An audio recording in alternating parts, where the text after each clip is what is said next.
सा। हाँ हाँ, बच्चा सबको बैठा हुआ अंदर, सबको यहाँ रास्ते कर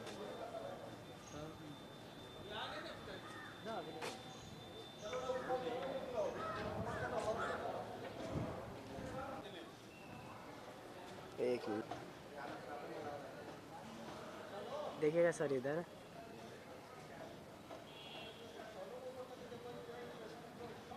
ठीक है सर।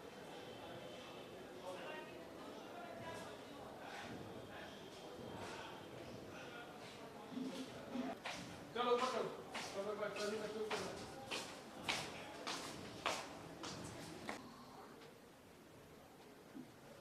बाबू आएंगे तब ना हम लोग एक आदमी भी आ जाए कोई तो। वो आ जाए तो हम लोग चलो।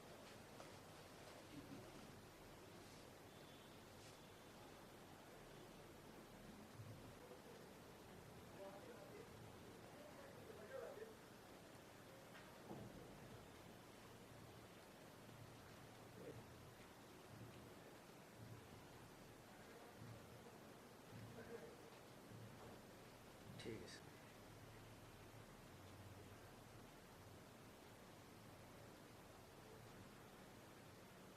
ठीक है।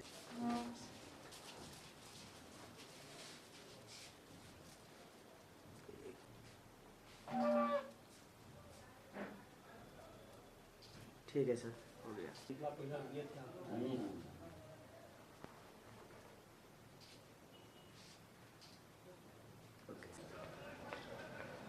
अरे खोखी सर्दी बुखार बहुत ज़्यादा ना है। तैयो आए हुए क्या करते हैं साइड पे।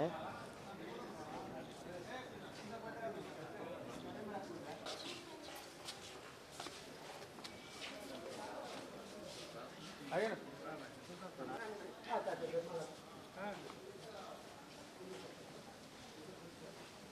अच्छा आइए बाबा जी, आइए ना, अभी जी आइए।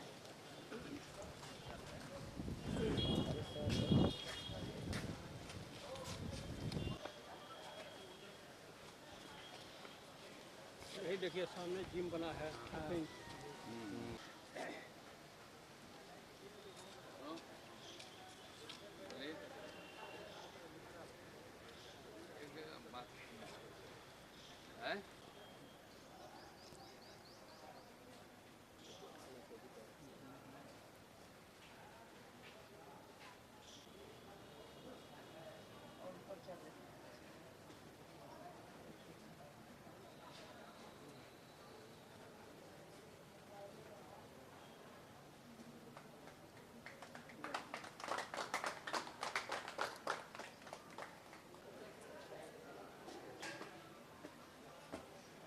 सर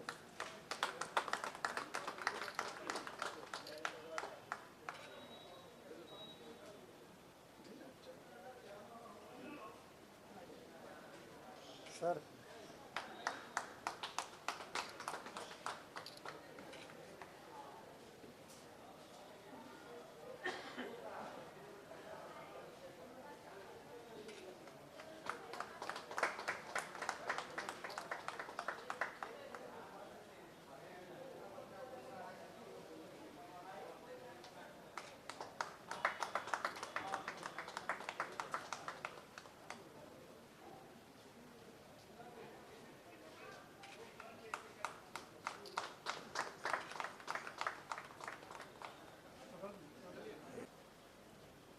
सर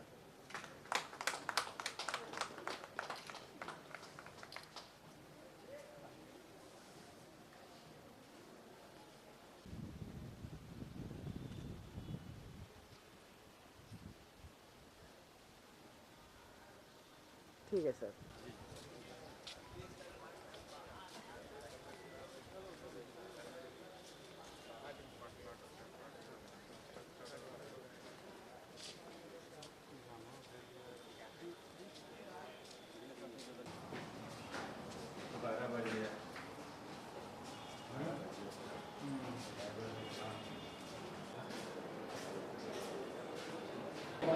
गाँव का इस कार्यक्रम में हार्दिक स्वागत है।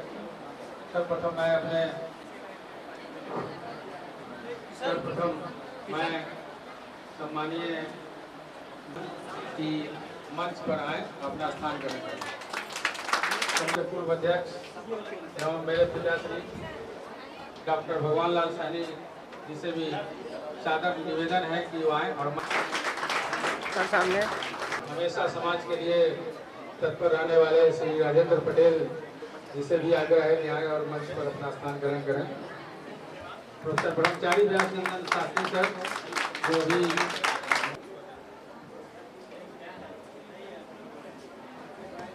मुजफ्फरपुर के प्रसिद्ध अपने आयुर्वेद के ज्ञान से पूरे मुजफ्फरपुर वासियों को स्वास्थ्य लाभ दिया है और हमारे महाविद्यालय में भी कई कार्यक्रम में उन्होंने शिरकत किया है। मैं उनको भी निवेदन करता हूं कि आए।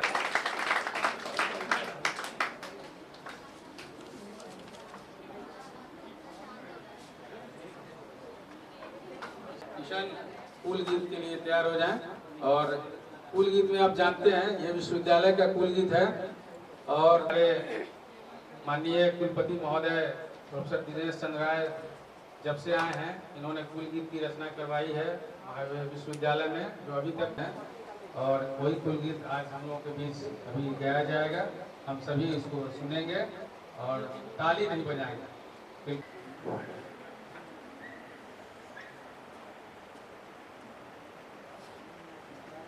आज महान राष्ट्रभक्त राष्ट्रीय एकता और अखंडता के प्रतीक राष्ट्र के पुनर्जागरण के प्रतीक राष्ट्रीय सभ्यता संस्कृति को अक्षुण्ण रखने वाले लौह पुरुष सरदार वल्लभ भाई पटेल की जयंती मनाई। इस कार्यक्रम में चुना और मैं अपने परम आदरणीय माननीय प्रोफेसर प्राचार्य महोदय प्रोफेसर श्यामल किशोर सर को भी धन्यवाद देता हूं कि उन्होंने विकास में क्या योगदान है। देश के स्वतंत्रता संग्राम में उनका भी धैर्य होकर सुनेंगे। माननीय सम्मानीय हमारे जो वक्ता हैं उनसे थोड़ा धैर्य बनाए रखेंगे। अभी कुल गीत को हम लोग सुनेंगे।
प्रज्वलन हम लोग करेंगे और कार्यक्रम की शुरुआत करेंगे। दीप प्रज्वलन।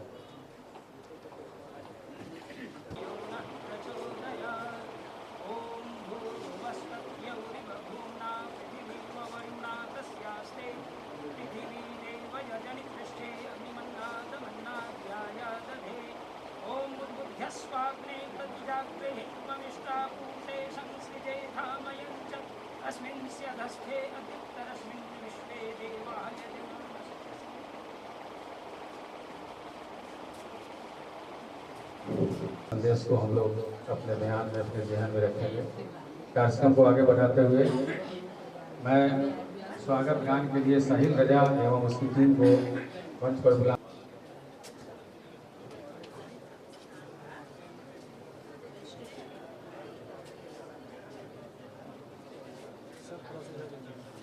सर इधर थोड़ा सा देखिए,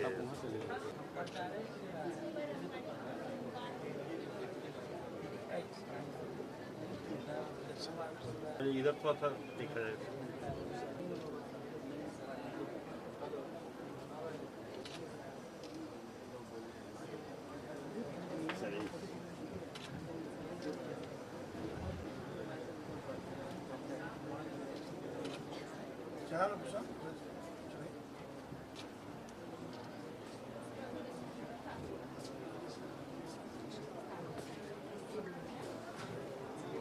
बिछाए आप आए यहाँ तो ऐसा लगा आंगन में बहारे आए हैं।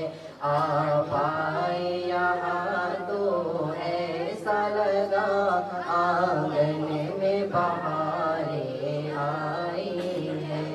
है मन में हमारी बड़ी खुशी आमंत्रण को स्वीकार किया है। मन में हमारी बड़ी खुशी आमंत्रण को स्वीकार किया।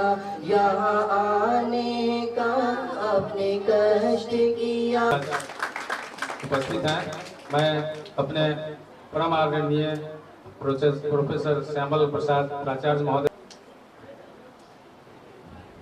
प्रोफेसर ब्रह्मचारी व्यास नंदन शास्त्री, हमारे माननीय अतिथि में सौभाग्य है हमारा कि हमारे महाविद्यालय में ऐसे ऐसे मौजूद होते हैं।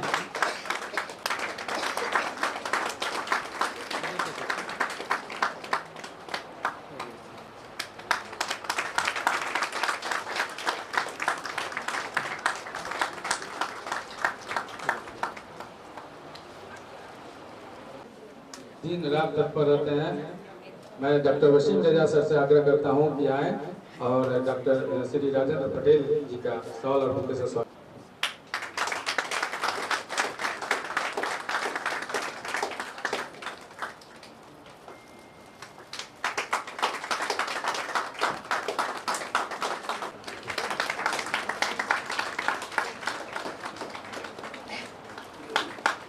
हमारे आदरणीय प्राचार्य महोदय प्रोफेसर श्यामल किशोर सर, महाविद्यालय पूरे विश्वविद्यालय में नंबर 1 पर कैसे है और पूरे विश्वविद्यालय ने पूरे बिहार में नंबर 1 पर कैसे है।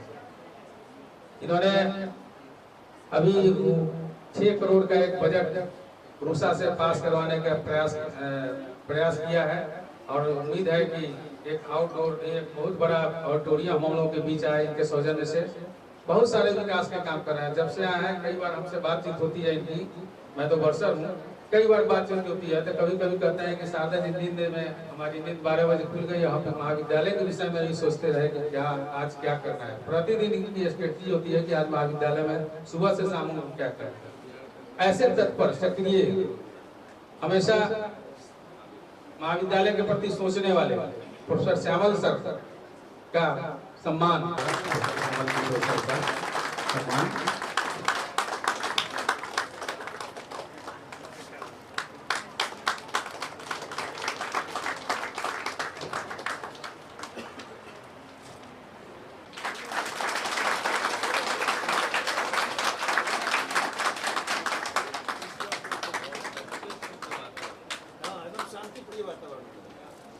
हिंदुस्तान की तरफ उन आंखों को फिर से दुनिया देखने नहीं देंगे, दुनिया देखने नहीं देंगे।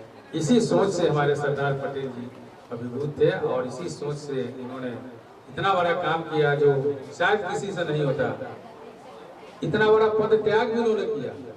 कांग्रेस के देसी रियासत उनको प्रधानमंत्री बनाना चाहते हैं, 90% देसी रियासत उनके समर्थन में थे कि प्रधानमंत्री बने, लेकिन गांधी जी की का सम्मान करते हुए, चूंकि गांधी जी चाहते थे कि नेहरू जी प्रधानमंत्री बने, गांधी जी का सम्मान करते हुए उन्होंने प्रधानमंत्री पद का को ठुकरा दिया। और आप जानते हैं कि आने वाले जो हमारे वक्ता हैं इसके विषय में पूर्णतः विस्तृत रूप बताएंगे कैसे देसी रियासत को उन्होंने मिलाया, कितनी लड़ाइयाँ लड़ी और उन्हीं का परिणाम है। क्या जम्मू कश्मीर आपके बीच है, जूनागढ़ आपके बीच है, आंध्र आपके बीच है। 562 देसी रियासत थे जिसमें भारत का क्षेत्रफल 40% उसके बीच था और उनको एक साथ एक सूत्र में बांधने गौरव का क्षण है। इस पावन स्थल पर किशोरी सिन्हा सभागार में जनहित प्रतिष्ठान मुजफ्फरपुर की ओर से भारत रत्न प्रथम गृह मंत्री और उप प्रधानमंत्री लौह पुरुष सरदार वल्लभ भाई पटेल जी की 150वीं जयंती के पावन अवसर पर हम सब हमारे एक समाज सेवी और विश्वविद्यालय की गतिविधियों में निरंतर अपनी भागीदारी प्रस्तुत करने वाले हमारे श्री राजेंद्र पटेल जी और इसके साथ ही साथ प्रख्यात चिकित्सक और जनसेवी चिकित्सक मैं इन्हें मानता हूँ, हमारे डॉक्टर ललन तिवारी जी जो जनक आयुर्वेद संस्थान के संस्थापक, और यह परम सौभाग्य मैं मानता हूँ कि आज हम जिनकी जयंती पर उपस्थित हैं उनकी जयंती विगत 31 अक्टूबर को ही हो चुकी है, लेकिन 150वीं जयंती 560 रियासतों को जो देसी रियासत इधर उधर बिल्कुल बिखरे पड़े थे उनको संगठित करने का श्रेय किया। जैसा कि अभी हमारे माननीय संचालक महोदय जो हमारे बड़े ही प्रिय हैं डॉक्टर सादा नरसनी जो एनएसएस के भी कार्यक्रम पदाधिकारी हैं और बरसर हैं, दोनों पद को साथ साथ लेकर के चलते हुए अभी का संयोजन बड़ी कुशलता पूर्वक कर रहे हैं। उन्होंने भी इस बात की दिग्दर्शना की है कि निसंदेह उनका जो लौहक प्रकृति प्रतीक है, जो सोचते थे वो करके दिखा देते थे। सपना वो नहीं जो हम सोते हुए देखते हैं, सपना वो है जो हमें सोने नहीं देते। डॉक्टर अब्दुल कलाम हमारे सम्मानीय पूर्व राष्ट्रपति का यह उद्घोष, यह वचन को सार्थक करने वाले अनेक महापुरुष हुए, जिसमें सरदार लौह पुरुष जी का जीवन इस रूप में हम पाते हैं। बाल्यकाल में ही सुना जाता है उनको थोड़ा हो गया था, लोग परेशान थे देख करके और सोचने लगे कि क्या होगा, ऑपरेशन करना पड़ेगा। बच्चे छोटे थे उस समय, डॉक्टर ने देखा कि बिना ऑपरेशन से ठीक नहीं होगा, फोड़ा, बोले ऑपरेशन करिए तो इनको सुई देनी पड़ेगी, बेहोशी की, बड़ा फोड़ा है। तो उन्होंने कहा कि कोई आवश्यकता नहीं है सुई देने की, आप एक वजह बेफिक्र डॉक्टर साहब मेरा ऑपरेशन कर दीजिए। ये बच्चे की आवाज थी उस समय। इसलिए महापुरुष वो होते हैं जो बाल्यकाल में ही उनके लक्षण दिखते हैं। निसंदेह ऐसे कर्तव्य पथ और अटूट संकल्प के धनी तो आज हम स्मरण करते हैं। निसंदेह उन्होंने जो आंदोलन जीवन में किया वो आंदोलन देश की अखंडता के लिए किया है। उन्होंने कानूनी पढ़ाई प्रारंभ की और पढ़ करके 1913 में इंग्लैंड से कानून की पढ़ाई की। लेकिन उसके बाद देखा कि गांधी जी का 1917 का चंपारण सत्याग्रह सफल हो चुका था। उन्होंने ठीक उसके बाद देश की स्वतंत्रता के लिए एक सत्याग्रह हो, इसके लिए उन्होंने 1918 में खेड़ा आंदोलन शुरू कर दिया और उसमें सफलता मिली। उसके अलावा उन्होंने अन्य बहुत सारे सत्याग्रह प्रारंभ किए और असहयोग आंदोलन में काम किया। हर जगह उन्होंने अपनी कर्मठता दिखाई। देश का यह दुर्भाग्य रहा कि वो प्रथम प्रधानमंत्री नहीं बन पाए। ये एक षड्यंत्र के तहत था और उनका स्वभाव ही नम्र था। इसलिए गांधी जी की बात पर अपने पूर्ण समर्थन प्राप्त करते हुए भी उन्होंने प्रधानमंत्री पद का त्याग कर दिया था।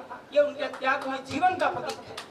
इसलिए बच्चों, हम एनएसएस कार्यक्रम पदाधिकारी भी रहे इस महाविद्यालय के अंदर करने के बाद जिन्होंने देश की स्वतंत्रता के लिए काम किया और देश को आगे बढ़ाने के लिए जो उन्होंने कार्य किया, उस कार्य को हम स्मरण ही नहीं करें, बल्कि उनके बताए पथ पर हम अनुव्रती बने, क्योंकि जो अनुव्रती होता है वही महापुरुष के कार्य को आगे बढ़ा सकता है।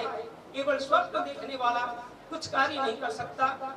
इसलिए व्यक्ति को हमेशा अपने पूर्वजों की ख्याति को सिर्फ यही कहना चाहता हूँ कि भगवान आते हैं दुनिया में और भगवान के बताए पथ पर हम इसलिए नहीं चल पाते कि कहते भगवान जो है वो भगवान का कार्य है। लेकिन सज्जनों, विद्वांसो ही देवाः, विद्वान ही देवता होते हैं और विद्वान जो होते हैं वही भगवान जीवित रूप में आते हैं। और उनके बताए पथ पर यह विश्वास करके न चलें कि वो भगवान थे, बल्कि वो हमारे और आपके जैसे ही लोग थे। उन्होंने अपने कर्तव्य का निर्वहन किया और पूरा देश ही नहीं, पूरा विश्व इनको लोहा मानता है। इन महान लकीर के हम अनुगामी बने। महाजनों ये न कथा सपन था, जो रास्ता महापुरुष ने बता दिया है उस रास्ते पर चल करके हम आज देश को पुनः विश्व संस्कृति की विद्वान है। मैं उनका बहुत बहुत धन्यवाद करता हूँ। हमारे प्राचार्य जी श्यामल बाबू जो बहुत बड़े विद्वान हैं और साथ ही साथ कर्मठ भी हैं। हमारे व्यास बाबू जिनके साथ बड़े बड़े संस्कृत के योद्धा नहीं सकते हैं, उनके साथ बोलने में बीच में ही रुक जाते हैं। और हमारे अरुण बाबू जो जनहित के लिए हमेशा प्रयासरत हैं। और हमारे पुत्र समान शारदा बाबू जो निरंतर सेवा में लगे हुए हैं और केवल प्रोफेसर ही नहीं, समाज को कैसे दिशा दिया जाए इसमें लगे रहते हैं।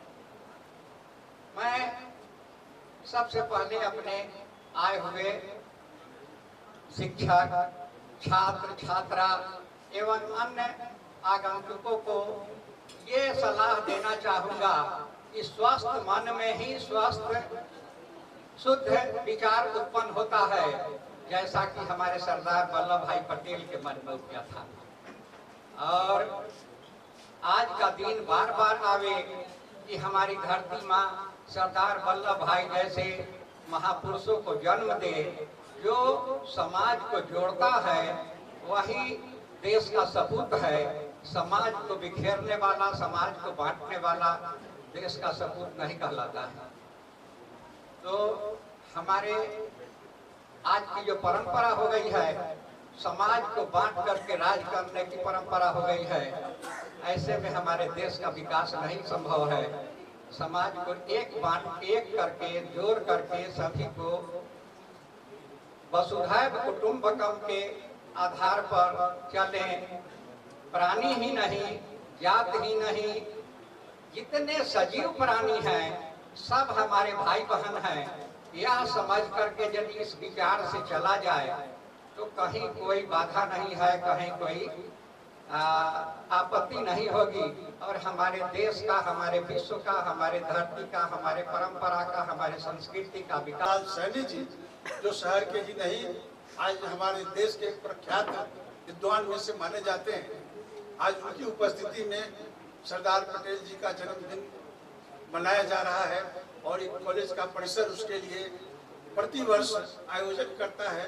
इसके लिए बहुत बहुत बड़ी बड़ी प्रशंसा है।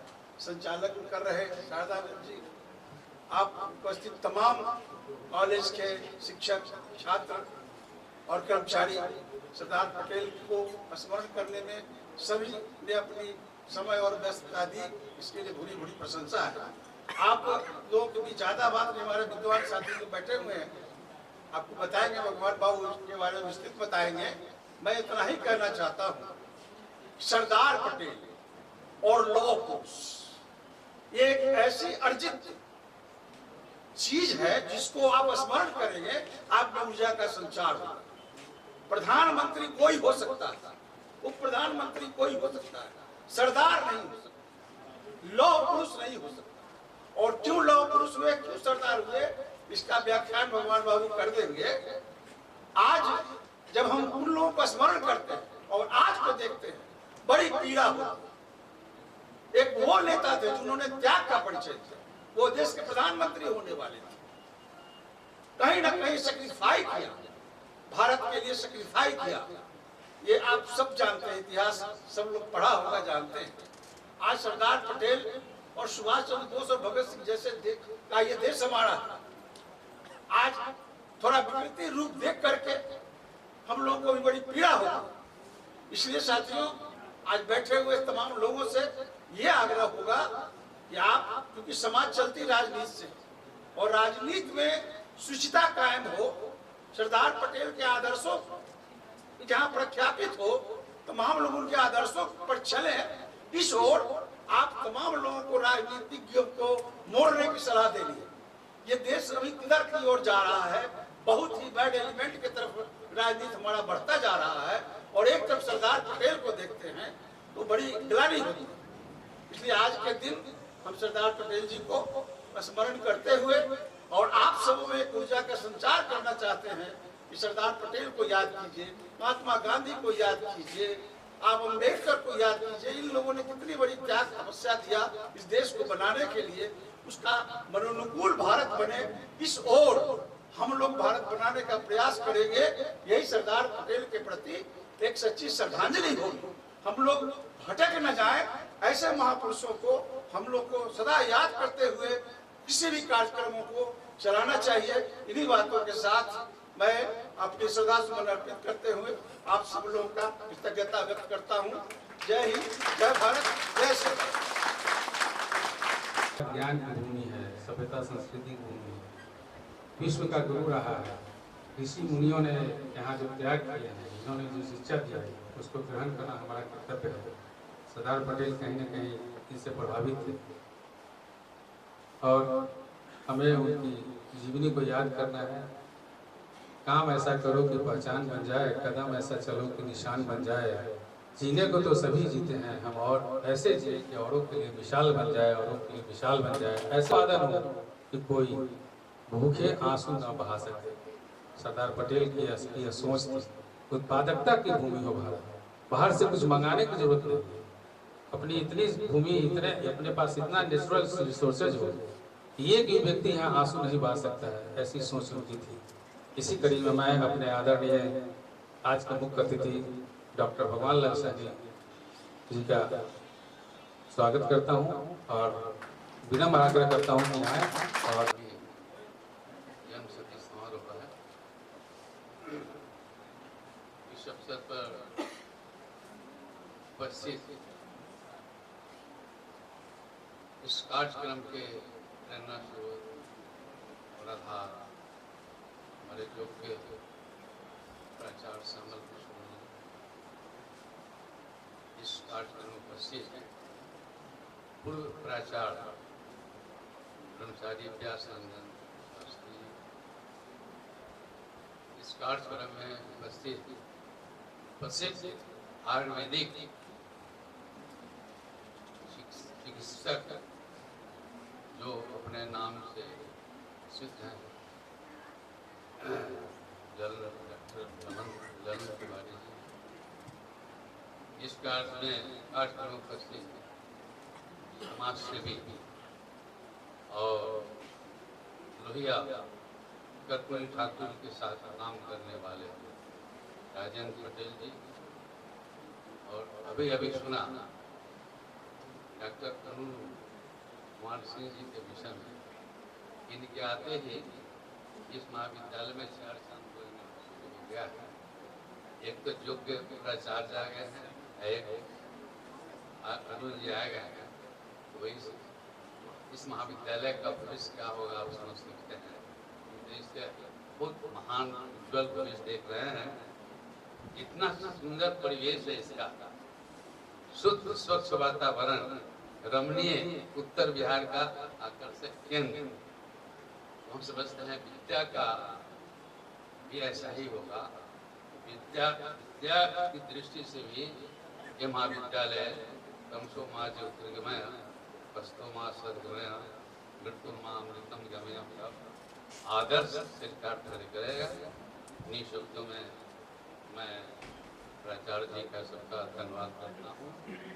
और मंच का संचालन कर रहे हैं हमारे योग सूत्र डॉक्टर शारदानंद।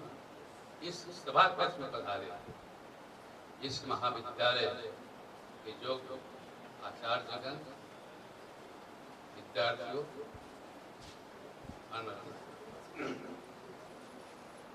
सरदार पटेल के विषय में कौन नहीं जानता है।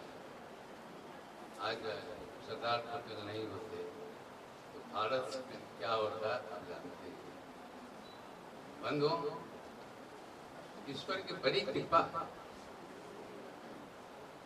कि जब जब देश पर संकट आया है किसी न किसी महापुरुष का अवतार।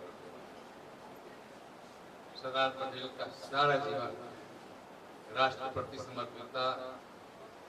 वो अच्छे अधिवक्ता थे, लेकिन जब पुकार हुई, राष्ट्र पुकार हुई, महात्मा गांधी का आह्वान हुआ तो उन्होंने अपनी चलती वकालत को छोड़ दिया, जबकि परिवार से बहुत संपन्न नहीं थे।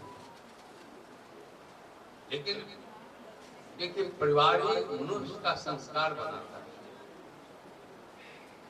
आज परिवार का विघटन हो रहा है तो संस्कार भी समाप्त होते चले जा रहे हैं। सरदार वल्लभ भाई पटेल जिस परिवार में जन्म लिए, वो परिवार एक सामाजिक, राजनीतिक, धार्मिक चेतना का केंद्र था।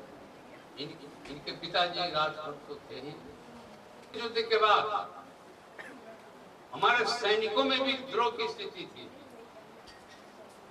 और तब वहां के प्रधानमंत्री को कहना पड़ा था कि आज हमारी स्थिति ऐसी नहीं है, भारत के सैनिकों पर हमारा विश्वास नहीं है, हम यहाँ बैठ करके हमारी आर्थिक स्थिति भी नहीं है कि भारत को नियंत्रण में ले सके, इसलिए बुद्धिमानी यही है कि हम इसको आजादी दे दें। और इधर कांग्रेस का आंदोलन चल ही रहा था।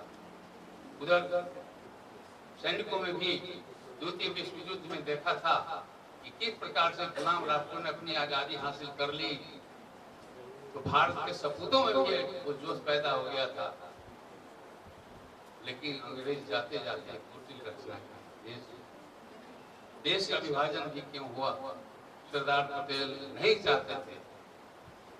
लेकिन देश की परिस्थिति ऐसी थी, मैं बहुत खुलकर नहीं बोलूंगा, उन्होंने कहा, इतना ही कहा कि आज परिस्थिति ऐसी आ गई है, इस देश की जो राष्ट्रीय चेतना है इतनी कमजोर है कि यदि मैं विभाजन को स्वीकार नहीं करूं तो पूरा देश पाकिस्तान बना,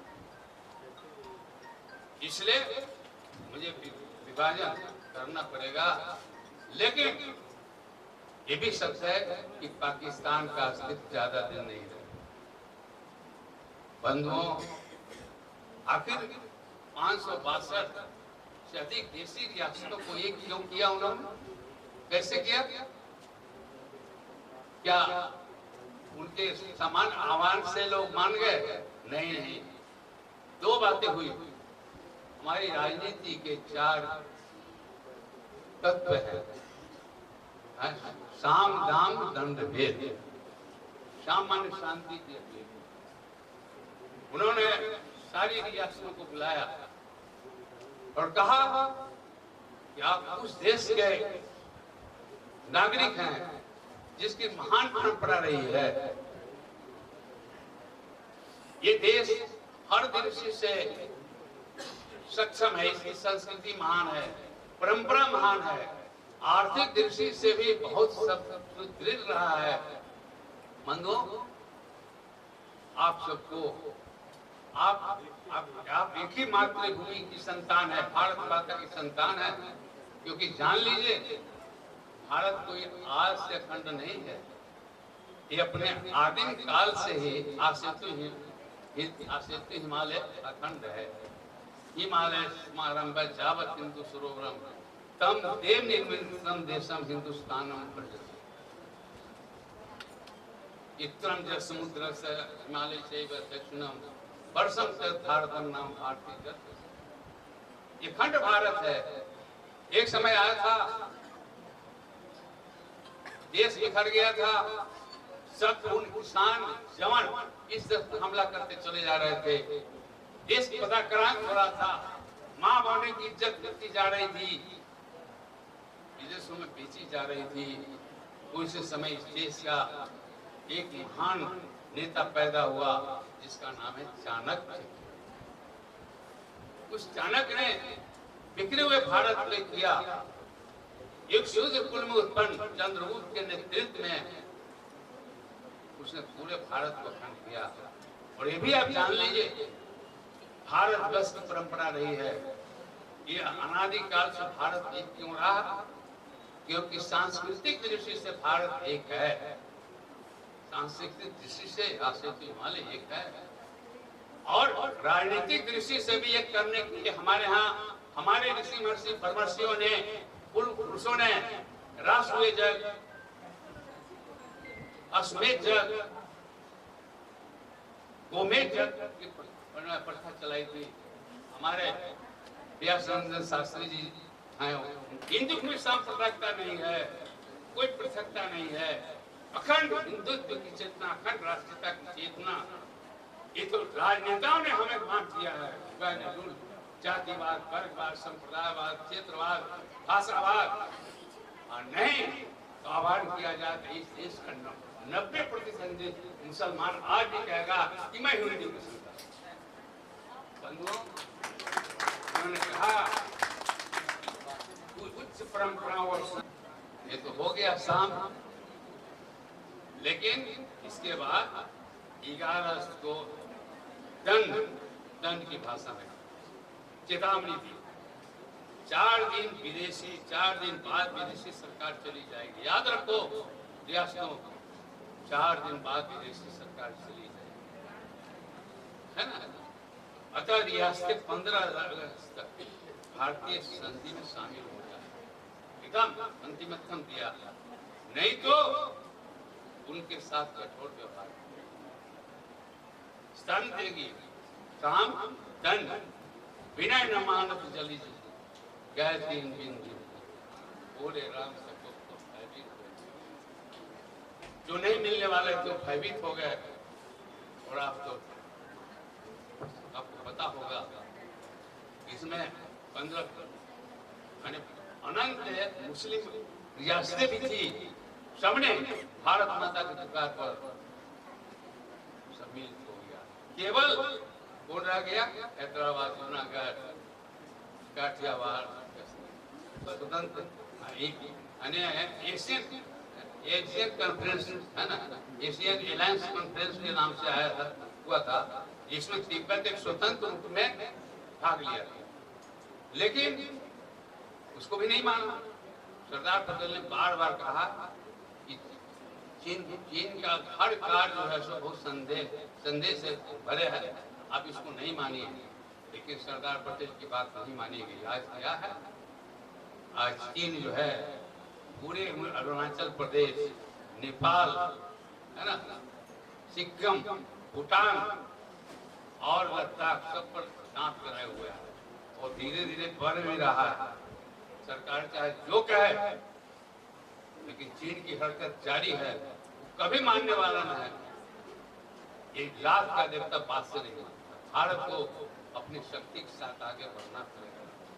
सरदार पटेल ने चेतावनी दी थी, और यदि आज सरदार पटेल होते तो कश्मीर की समस्या भी नहीं होती।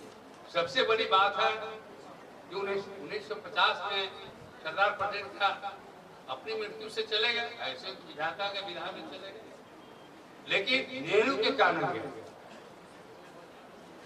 सरदार पटेल चाहते थे जो कश्मीर, पूरा कश्मीर हमारा हो जाना चाहिए।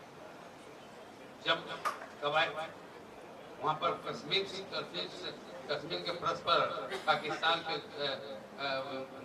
बाद की बात है, तो कश्मीर के प्रश्न पर ढूल में नीतियाँ बनाते थे, तो सरदार पटेल ने बहुत पहले चेतावनी दी थी कि इस पर कभी विश्वास नहीं करो, लेकिन इसका परिणाम क्या हुआ? एक बार जोरदार ताली से मुझे स्वागत करेंगे मातृशक्ति को।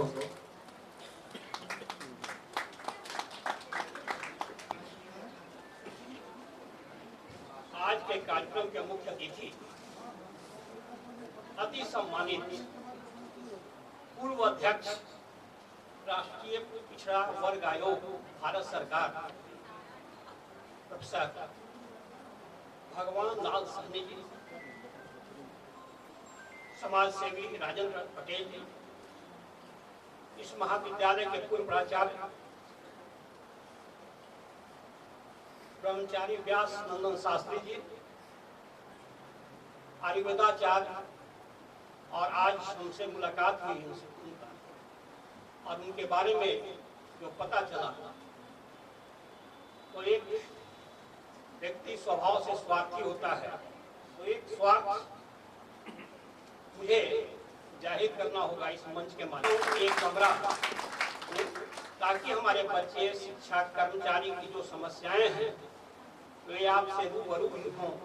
और अपने भाषण में आपने ठीक ही कहा कि स्वस्थ शरीर में ही स्वस्थ मन का निवास करता है, और आज की इस भागदौड़ की जिंदगी में आयुर्वेद ही एक ऐसा है कि आपको एक सही जीवन दे सकता है। और मंच पर आसीन इस कार्यक्रम के संयोजक और मुजफ्फरपुर जनहित प्रतिष्ठान के सचिव डॉक्टर अरुण कुमार सिंह जी, सभागार में बैठे अति सम्मानित शिक्षकगण, कर्मचारीगण एवं प्यारे विद्यार्थियों, अभी काफी गंभीर चर्चा हुई और बहुत ही इंफॉर्मेटिव व्याख्यान भी हुआ, और मुझे तो लगता है कि इस एज में भगवान सहनी जी ने जो बात कही, वह खासकर जो युवा पीढ़ी बैठे हुए हैं सभागार में, उनमें लगा होगा कि नहीं राष्ट्रहित क्या होता है, और उस जज्बा के साथ जो इन्होंने व्याख्यान दिया उसे काफी हम सभी लाभान्वित हुए हैं। जहां तक इनके व्याख्यान से यह स्पष्ट हुआ कि स्वतंत्र भारत के प्रथम प्रधानमंत्री यदि सरदार पटेल होते तो भारत की नक्शा कुछ और होता, और जिस उपाधि से इन्हें नवाजा गया, चाहे भारत रत्न की उपाधि हो या लौह पुरुष की उपाधि हो या सरदार की उपाधि हो, मुझे तो लगता है कि इन तीनों सम्मान से पटेल साहब सम्मानित नहीं हुए हैं, बल्कि सम्मान सम्मानित हुआ। और यदि आप इनके जीवन यात्रा को देखेंगे, मैं तो दर्शन का विद्यार्थी हूं, और मैं बराबर कहता हूं कि जो व्यक्ति मनुष्यत्व को समझ गया, मैं कौन हूं कि समझ विकसित कर लिया, उसकी दिशा और दशा वह स्वयं तय कर लेता है। लगभग 75 वर्ष के जीवन दर्शन का यदि आप अध्ययन करेंगे तो एक सामान्य परिवार का जन्मा हुआ व्यक्ति किस प्रकार से ग्रामीण इलाका से समाज सेवा करते हुए देश के प्रथम उप प्रधानमंत्री और गृह मंत्री के रूप में अपने कार्यों से किस प्रकार से एक छाप छोड़ी है, यह जग जाहिर है। अगर उनके जीवन दर्शन को आप देखेंगे और चाहेंगे कि उनकी विशेषताएं क्या रही है, तो निश्चित रूप से यह पता चलेगा कि राष्ट्रीय एकता के प्रतीक रहे हैं। राष्ट्र की एकता और अखंडता अक्षुण्ण रहे, इसके लिए साम दाम भेद दंड भेद जो भी रहा और उसके तहत उन्होंने अखंड भारत का निर्माण किया था। बहुत ही अच्छे ढंग से हमारे अर्थशास्त्र के गौरवाध्यक्ष और एनएसएस के पदाधिकारी, शारदा जी का संचालक बहुत ही सुव्यवस्थित और सुंदर है। मैं इन्हें भी इसके लिए बधाई देता हूं कि कार्यक्रम का संचालन की सफलता के लिए और यह कार्यक्रम के आयोजन में आपकी महती भूमिका रही है। मैं जब अरुण जी को देखता हूं तो मैं बराबर चाहता हूं कि अरुण जी आप मुस्कुराते रहते हैं। सेवानिवृत्त हो गए हैं लेकिन लगता नहीं कि सेवानिवृत्त हुए हैं और इस संगठन से जुड़े हुए हैं। कई महापुरुषों की जयंती मनाते हैं और विभिन्न शिक्षक संस्थानों में मनाते हैं। उसके पीछे एक ही उद्देश्य इनका रहता है कि उनके जीवन को जाने, और यदि उनके जीवन को आप जानेंगे तो कहीं ना कहीं आप उसे सीख लेकर आप एक अच्छे नागरिक बन सकते हैं, आप राष्ट्र के निर्माण में सहायक हो सकते हैं। तो आपने हम महाविद्यालय का चयन किया, इस महाविद्यालय में आपने कार्यक्रम का आयोजन किया, इसके लिए मैं आपको बधाई देता हूँ। अगर कुछ बिंदु पर हम विचार करें तो इनके व्यक्तित्व का जो पक्ष रहा या जीवन दर्शन रहा, उनमें मुख्य रूप से इनका जो दर्शन था वह राष्ट्रीय एकता का दर्शन था। दूसरा, ये व्यवहारिक आदर्शवादी थे, ये सिद्धांत निष्ठ नहीं बल्कि व्यवहार निष्ठ थे। प्रायः आज का जो राजनीति है वह सिद्धांत निष्ठ है, व्यवहार निष्ठ नहीं है, और वही आज के राजनीति का दुर्बल पक्ष है। अनुशासन और संगठन शक्ति इनके जीवन का महत्वपूर्ण आयाम रहा है, क्योंकि कोई भी राष्ट्र का यदि आप निर्माण करना चाहते हैं, एक सशक्त राष्ट्र बनाना चाहते हैं, अनुशासन सबसे आवश्यक तत्व होता है। या तो कोई छोटा संगठन हो या देश का मामला हो, अनुशासन जब तक जीवन का हिस्सा नहीं बनेगा, एक सशक्त समाज और राष्ट्र का निर्माण आप नहीं कर सकते। उनमें संगठन शक्ति के विषय में हम लोगों को सुना, और मैं तो बराबर कहता हूं बच्चों, दो कान और एक मुंह मिला है, तो दुगना सुने उससे कम बोले अगर जीवन को सार्थक बनाना है। मैं एक बार पुनः सभी को बधाई देता हूं, अरुण जी को विशेष रूप से बधाई देता हूं, और कुछ अतिथि भी हमारे सभागार में बैठे हुए हैं। मैं आप सबों के प्रति आभार भी व्यक्त करता हूं, स्वागत भी करता हूं, और ऐसे आयोजन आगे भी हो। अरुण जी जब चाहें, परिसर आपका है, अच्छे कार्यों के लिए आप बराबर आमंत्रित हैं महाविद्यालय में, या कोई भी व्यक्ति अगर चाहता है कुछ अच्छा कार्यक्रम यहाँ महाविद्यालय में हो, उसके लिए महाविद्यालय तैयार है। क्योंकि यहाँ मैं बराबर कहता हूँ कि यह छोटा परिवार सुखी परिवार के मूल मंत्र से यहाँ एक पीढ़ी पहले देखा, 2 पीढ़ी और खुल रहा है हिंदी और जूलॉजी में, और साथ साथ 2 वोकेशनल कोर्सेज भी खुलने जा रहा है, एक लाइब्रेरी साइंस में और दूसरा योगा में। तो दिन प्रतिदिन आप लोगों के सहयोग से और यहाँ के महाविद्यालय के शिक्षक कर्मचारी और छात्र छात्राएं काफ़ी सक्रिय भी हैं, और उसी सक्रियता का लाभ मैं उठा पा रहा हूँ। और विकास की गति तेज हो रही है। आप सबों को इस कार्यक्रम में शिरकत करने के लिए एक बार पुनः बधाई देता हूं।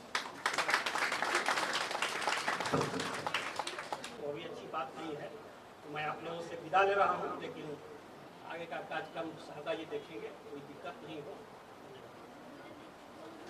बहुत बहुत धन्यवाद सर, इतना व्यस्त कार्यक्रमों से में भी आपने महाविद्यालय में समय दिया, चूँकि आपका बहुत सारा शेड्यूल रहता है।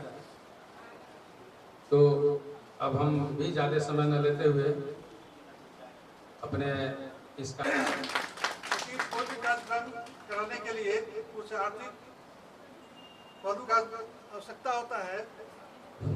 तो आप तो जानिए कि यह जो कार्यक्रम है सरदार वल्लभ भाई पटेल का 150वीं जयंती हम लोग मना रहे हैं, तो इसके लिए भारत सरकार संस्कृति मंत्रालय से जो सहयोग प्राप्त हुआ है, इसके वित्तीय सहयोग से हम कार्यक्रम आपके सामने प्रस्तुत कर रहे हैं। और भारत सरकार का संस्कृति मंत्रालय के इतने अच्छे अधिकारी हैं जो हमको बार बार कहते हैं कि आप यह कार्यक्रम और भी महापुरुषों का मनाता रहिए, हम लोग का सहयोग और समर्थन प्राप्त रहेगा। और इस कार्यक्रम के संचालन में हमारे जो सांसद हैं माननीय डॉक्टर राजभूषण चौधरी जी, उनका सहयोग और समर्थन हमेशा बना रहता है। वो कहते हैं जब भी आपको जहाँ भी हमारी जरूरत है आप हमको कॉल करें और हमारा सहयोग प्राप्त है। और इस कार्यक्रम में उनके ही सहयोग से संस्कृति मंत्रालय विवश हुआ और यह कार्यक्रम मुजफ्फरपुर जिला में दिया और हम इसका आयोजन कर रहे हैं। चूँकि मंत्री जी खुद ही इस कार्यक्रम में रहते हैं, लेकिन आज का एक समस्तीपुर में पहले से ही कार्यक्रम डेट फिक्स था, इसलिए वो नहीं आ सके। भविष्य में और भी कोई कार्यक्रम होगा तो स्वयं आएंगे और वो बराबर सामाजिक काम के लिए हमको सहयोग दिल्ली में मंत्रालय में करते रहते हैं। तो अब मैं इस कार्यक्रम के लिए वाले अपने गार्जियन डॉक्टर भगवान लाल सैनी, जो पिछड़ा वर्ग राष्ट्रीय पिछड़ा वर्ग आयोग के पूर्व अध्यक्ष रह चुके हैं, मैं उनका धन्यवाद ज्ञापन करता हूँ। जब भी सहयोग सर से मैं मांगता हूँ, इस अवस्था में भी कभी नौ शब्द नहीं करते कि हम अस्वस्थ हैं या हमको यह दिक्कत है। जब भी कहते हैं कि सर तैयार रहते हैं। और इसके बाद पिछले वर्ष जब जननायक कर्पूरी ठाकुर जी का हम यहाँ 100वीं वर्षगांठ मना रहे थे, तो हमारे लिए थोड़ा परिसर का अभाव था। चूँकि यह शैक्षणिक कार्यक्रम है, शैक्षणिक संस्थान में ही आयोजन करने में इसका गुणवत्ता और महत्ता बना रहता है। तो हम पूर्व प्राचार्य डॉक्टर व्यास शास्त्री जी से आग्रह किए और स्वीकृति मिल गई कि ठीक है, आप कीजिए, विद्यालय परिवार के तरफ से पूरा सहयोग मिलेगा। तो मेरा हौसला और बुलंद हुआ और इसके बाद हम फिर यह प्रस्ताव दिए भारत सरकार को कि हम चाहते हैं कि सरदार पटेल जी का 150वीं वर्षगांठ अभी चल रहा है, अभी 15 दिसंबर तक चलेगा। जब भी विभिन्न तिथियों में 150वां वर्षगांठ अभी पूरे देश में मनाया जा रहा है। तो जो भी वर्तमान प्रचार है उसे हम आग्रह किए, तो भी एक कदम आगे बढ़ के कहे आपको जब भी प्रोग्राम करना हो आपको सूचना दे, पूरा विद्यालय परिवार आपके साथ है। तो इससे होता है कि जो सामाजिक काम करने के लिए उनको आगे बढ़ता है और समाज का सहयोग मिलता है तो मनोबल और ऊंचा होता है। और हम देख रहे हैं कि यहाँ के जो शिक्षक हैं, विद्यार्थी हैं, बहुत धैर्य से इस कार्यक्रम का लाभ ले रहे हैं। और हम कितना मेहनत से यह कार्यक्रम आयोजन करते हैं वो तो आप समझ सकते हैं कि परियोजना बनाना, दिल्ली जाना, मंत्रालय के अधिकारी से मिलना, तब यह कार्यक्रम स्वीकृत होता है। क्या कुछ इसमें आर्थिक पहलू होता है जिसको बिना सहयोग से नहीं किया सकता है। तो मैं विद्यालय परिवार के सभी शिक्षक, कर्मचारी, छात्र छात्राएं या मंचासीन जितने हमारे अभिभावक हैं, उनको मैं संस्था की तरफ से, मुजफ्फरपुर प्रतिष्ठान की तरफ से और संस्कृति मंत्रालय की तरफ से मैं धन्यवाद करना चाहता हूँ कि आपने इतना समय दिया और सरदार वल्लभ जी भाई पटेल के जीवनी पर आपने चर्चा किया, इसके लिए मैं सभी का धन्यवाद ज्ञापन करता हूँ। और आशा करता हूँ कि आपका सहयोग यदि संस्था को इसी ढंग से मिलता रहे तो तो मैं और से इससे भी बड़ा कार्यक्रम करूँगा और और आपसे आग्रह है आज हम लोगों के दिलों में पूरी तरह उसके किए गए कर्मों की बात है, उसके किए गए कर्मों की बात है। आज सरदार पटेल की द्राविड़ उत्कल गंगा विंध्य हिमाचल यमुना गंगा उच्छल जलधि तरंगा कब शुभ नामे जागे कब शुभ आशीष मांगे गाए तब जय गाथा जन गण मन भाग्य विधाता जय हे जय हे जय हे जय जय जय जय हे। भारत माता की जय, भारत माता की जय, भारत माता की जय। वंदे वंदे वंदे। बहुत बहुत धन्यवाद। अब इस 4 पंक्तियों के साथ कर यही 2 मिनट इस 4 पंक्तियों के साथ हमारी जो भारतीय सभ्यता, क्योंकि कर्म ही प्रधान है। गीता में कहा गया कर्मण्येवाधिकारस्ते मा फलेषु कदाचन मां कर्म फल हेतु उर्माते संगो अस्तो कर्म। कर्म से बड़ा कुछ नहीं है, कर्म से बड़ा धर्म भी नहीं है। धर्म और कर्म में अंतर है कि कर्म ऐसा करना है जो धर्म युक्त हो, सकारात्मक हो। बहुत बहुत धन्यवाद। आप सभी आए, आप सभी का बहुत बहुत धन्यवाद। पुनः विशेष आग्रह है कि आप निश्चित रूप से भोजन करके जाएंगे। आप सभी बच्चे छात्र छात्रा सम्मानीय। धन्यवाद।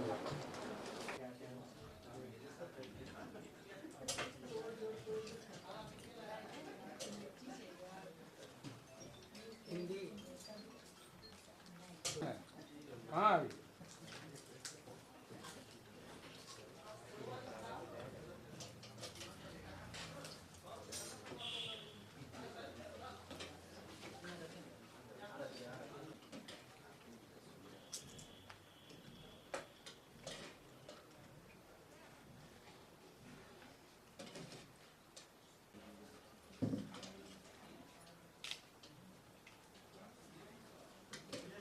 कहाँ चला गया तुम?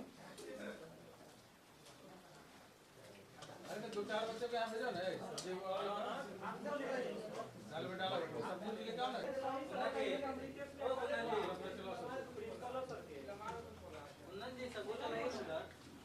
आप खोले तो बताइए ना।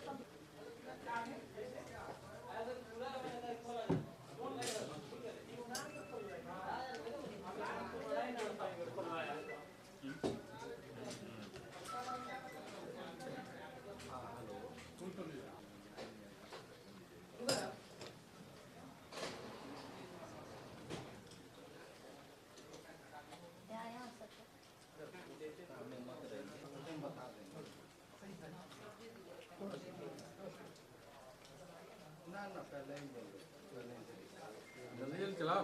क्या कर रहा है? जल्दी चलाओ ना, हाथ चलाओ। हाँ ना। कुंदन क्या कर रहा है? इधर आओ। सब लोग यहाँ रहो, 2 लोग यहाँ रहो। क्या है तुम्हारा?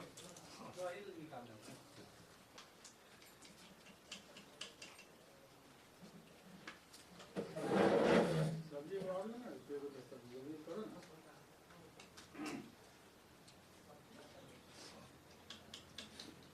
कहाँ गया जी?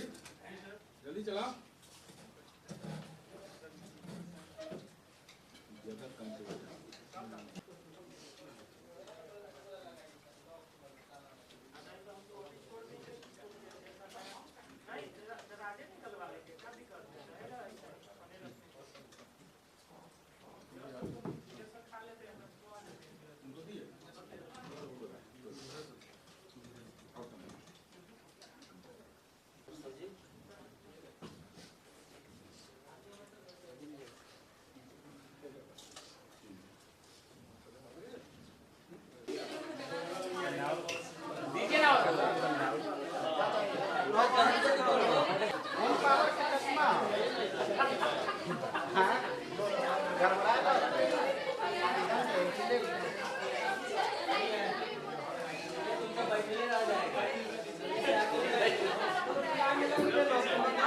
मारा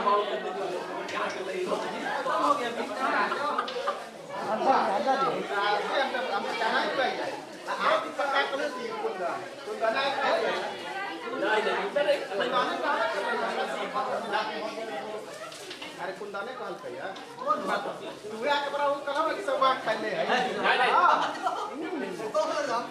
तोरे कितना हमरा सब कहला कि होली का कौन होली हो गेल अरे ना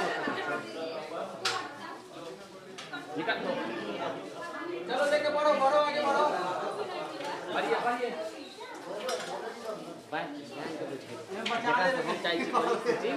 प्लेट उठाओ ना प्लेट अब दिया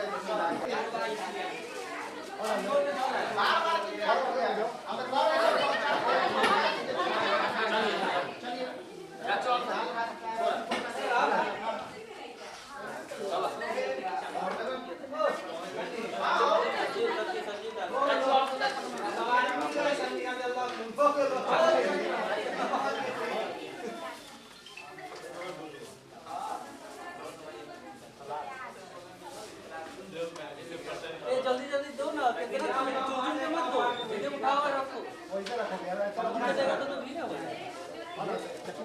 अरे वीडियो ना होता ये बात है ये ना सलाह देती है पापा ने समझ लेते हैं नहीं लेना ना सिस्टम भी डालोगे बोले ना सब जाओ पानी पी रखो पानी पियो पहले उधर नहीं फेंक देना पानी हां रस्ते में वो नहीं रखना बहुत खिला रहा है रूम में भाई ने कहीं पापा ही बोल रहे हैं आप दवाई का दिला बोल रहे हैं खाना दो ले जाओ दवाई का उठे देते कोई हम इधर दवाई को हां लो जल्दी लो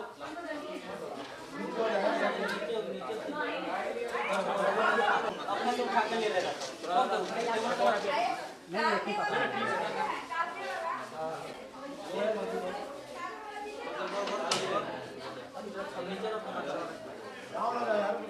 मारिए आपका मन से जल्दी जल्दी आओ